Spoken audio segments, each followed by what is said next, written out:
બુદ્ધિ કહેવાય, કરેક્ટર આવડે એ સદબુદ્ધિ કહેવાય.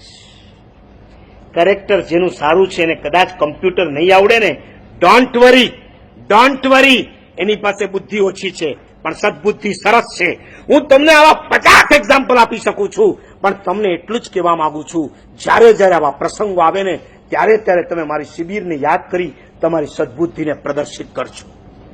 3 ભાઈ, બાપ મરવા પડ્યો, 1 કરોડ રૂપિયા હતા બાપ પાસે, અને બાપે ત્રણેયને ભેગા કર્યા છે. દીકરા, મને લાગે છે કે હવે હું બહુ લાંબુ નહીં જીવી શકું. આ 1 કરોડ રૂપિયા તમને ત્રણેયને સરખા ભાગે આજે મારે વેચી દેવા છે. 33 લાખ. હવે કેટલા બચ્યા? છોડાય એટલે 33,000. હવે કેટલા બચ્યા? 1,000. એટલે કેટલા આપવાના? 300. કેટલા બચ્યા? 100.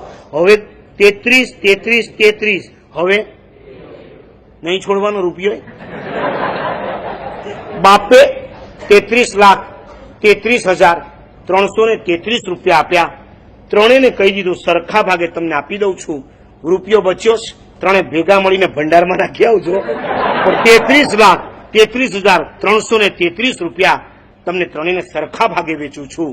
અને જ્યાં 2 ભાઈએ હા પાડી, નાનો ભાઈ ઉભો થઈ ગયો, પપ્પા આ સોદો મને માન્ય નથી. મરતા બાપને થયું આ એટેક નહીં આવે તોય આવી જશે. આમાં મેં ક્યાં કઈ ગડબડ કરી? ત્રણેયને સરખા ગણ્યા છે. હું ત્રણેયને જયારે સરખા આપું છું ને નાનો ના પાડે છે. કેમ ભાઈ, તને શું વાંધો છે? બસ મને આ સોદો માન્ય નથી. બાપ 2 મોટા દીકરાની સામે જુએ છે.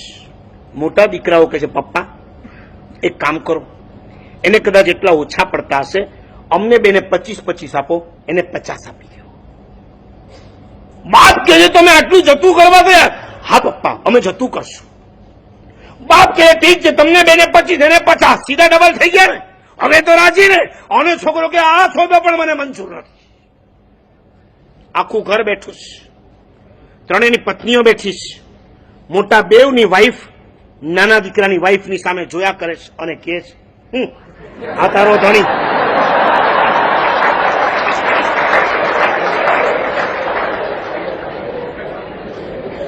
છે કોઈ સંતોષ?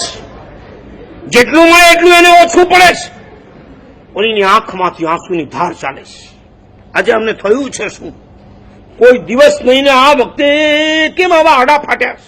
પપ્પાની તબિયતની સામે નથી જોતા ને પોતાના રૂપિયાની સામે કેમ જોયા કરે? નહીં પપ્પા, સોદો પણ મને માન્ય નથી.